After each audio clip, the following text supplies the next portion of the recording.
10장 이원적인 순수성의 기준 너머로 가속하기. 나는 사광선의 초한 상승 마스터 세라피스 베이입니다. 여러분의 조율을 도와주기 위해 사광선이 무엇을 제공해 줄 수 있을까요? 사광선에 조율할 수 있는 사람들이 많지는 않을 겁니다. 그러나 항상 누군가는 이해하고, 누군가는 파악하고, 누군가는 조율하며, 누군가는 사광선에 공명할 것입니다. 사광선은 첫 번째 세광선과 두 번째 세광선을 연결하는 광선이며 따라서 다음 단계로 올라가기를 요구하는 광선입니다. 전통적으로 사광선을 순수의 광선으로 알고 있지만 나는 그것을 가속의 광선이라고 불러왔습니다. 하지만 이 두 특성은 진실로 동일한 하나를 이루고 있습니다. 왜냐하면 순수함을 성취하는 방법은 오직 낮은 진동을 가진 것에 진동수를 가속하는 것이기 때문입니다. 당연히 낮은 진동은 불순함의 정의입니다. 이원론적인 의미에서 완전히 불순한 것은 실제로 없습니다. 하지만 좀 더 높고 좀 더 낮은 진동들은 있습니다. 특정한 한계 이하로 진동하는 것은 불순함으로 간주될 수 있습니다. 하지만 어쨌든 모든 것은 에너지이기 때문에 낮은 에너지의 진동을 가속하여 순수하게 만들어서 상향 흐름을 가진 더 높은 에너지로 만들 가능성은 항상 있습니다. 낮은 에너지는 아래로 흐르지만 높은 에너지는 위로 흐릅니다. 어떤 사람들은 사광선에 친밀감을 가지고 있을 것입니다.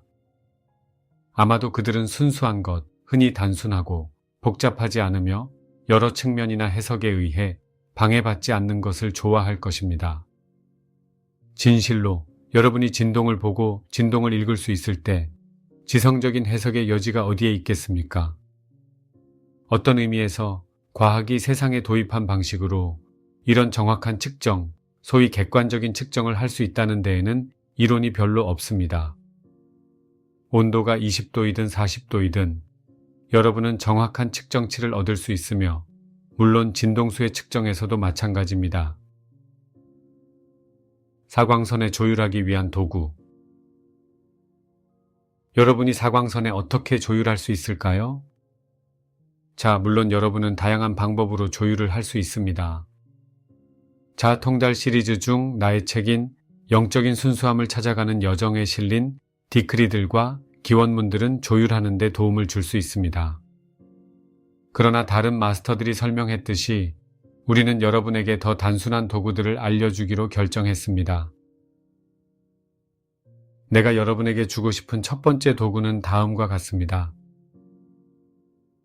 조용히 앉아서 눈을 감고 여러분의 주의력을 내면으로 끌어오세요. 여러분의 존재 안에는 어떤 중심이 있습니다.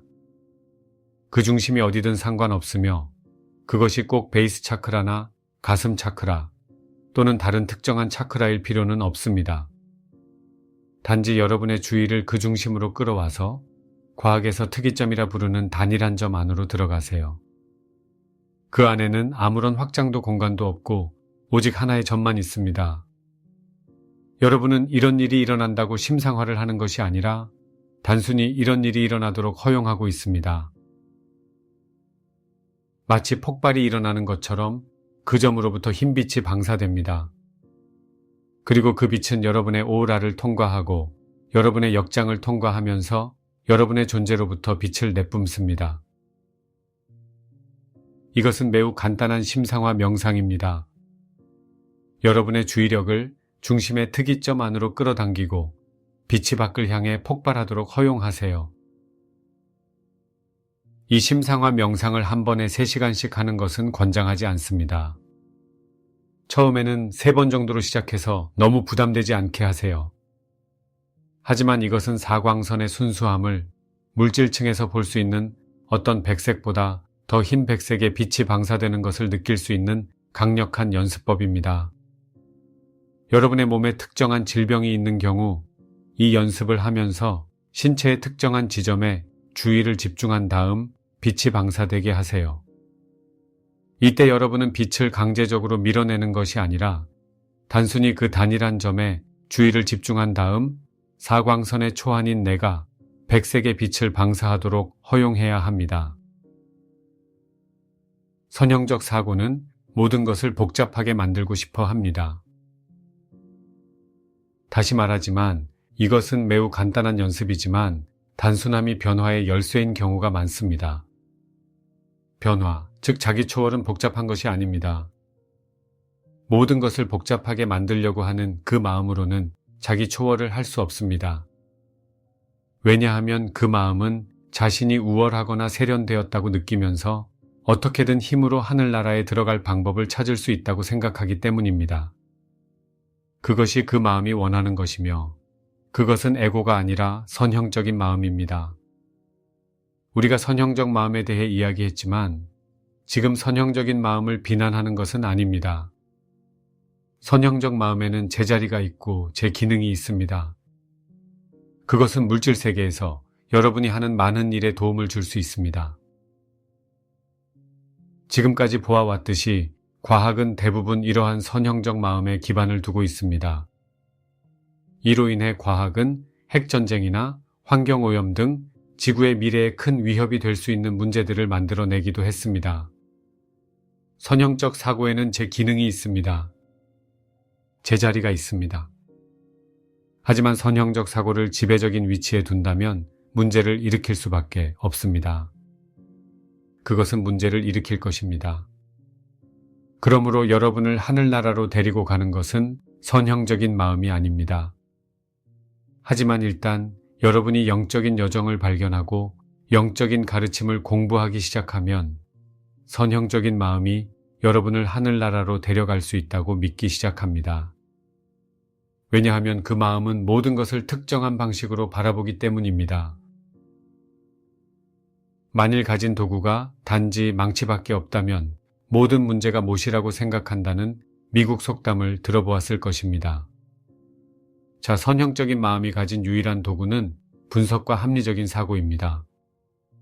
따라서 모든 문제를 합리적으로 사고하고 분석하고 문제를 이해하는 것을 통해 해결할 수 있다고 생각합니다.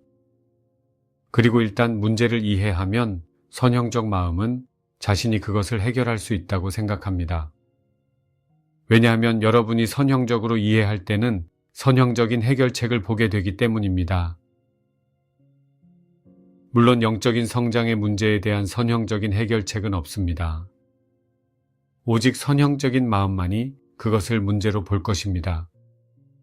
선형적인 마음은 이렇게 말할 것입니다. 나는 이 지점에 있어.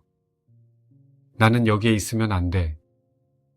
나는 더 높은 영적인 경지에 있어야만 해.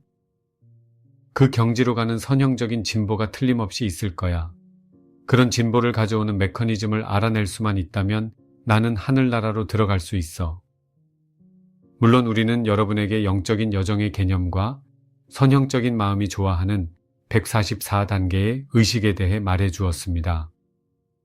그러나 사유를 통해서는 이 길에서 진보를 이룰 수 없다고 우리는 여러 번 말했습니다.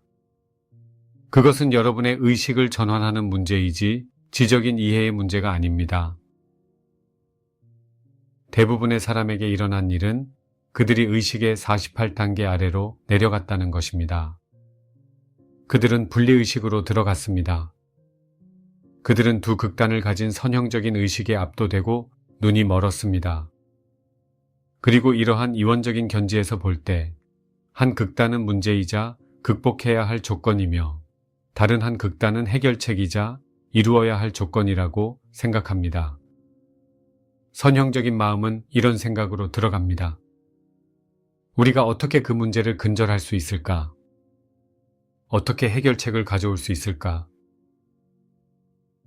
선형적인 마음은 스스로를 초월할 수 없습니다. 그러나 붓다가 사람들에게 중도의 개념을 가르치려고 했을 때 그 해결책은 이원적인 양극 중에 하나가 아니었습니다. 해결책은 두 극단을 보는 의식 수준을 초월하고 그 척도를 초월하는 것입니다. 그러나 선형적인 마음으로는 이렇게 할 수가 없습니다. 왜냐하면 양극을 정의하고 그 척도를 정의하는 것이 바로 선형적인 마음이기 때문입니다. 선형적인 마음은 스스로를 초월할 수 없습니다. 그것은 어떤 것에 대해 추론할 수는 있지만 그 자신을 초월하지는 못합니다. 하지만 의식하는 자아는 자각할 수 있으므로 스스로를 초월할 수 있습니다.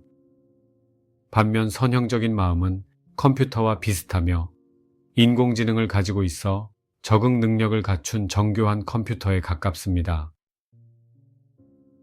선형적인 마음은 점점 더 많은 것을 학습할 수 있습니다. 특정한 조건들에 적응할 수도 있습니다. 그리고 선형적인 마음은 마치 인간처럼 생각할 수 있다고 여겨지는 로봇 중 하나라고 볼 수 있습니다. 그것은 선형적으로 사고하기 때문에 어떤 의미에서는 대부분의 인간처럼 생각할 수 있다고 말할지도 모릅니다. 하지만 여전히 컴퓨터가 그 자체의 프로그래밍을 극복할 수 없고 초월할 수 없는 것처럼 선형적인 마음도 그 자체의 프로그래밍을 초월할 수 없습니다. 그러나 의식하는 자아는 그 자신을 초월할 수 있습니다. 왜냐하면 의식하는 자아가 자신이 순수의식임을 자각할 때는 아무런 프로그래밍도 가지지 않기 때문입니다. 여러분이 순수의식을 경험하도록 도울 수 있는 것이 무엇일까요? 자, 그것은 여러분의 4개의 하위체 안에서 의식하는 자아의 주의력을 분리된 자아와 그것의 인지 필터나 정체성 감각으로 끌어당기고 있는 것들을 청소하는 것입니다.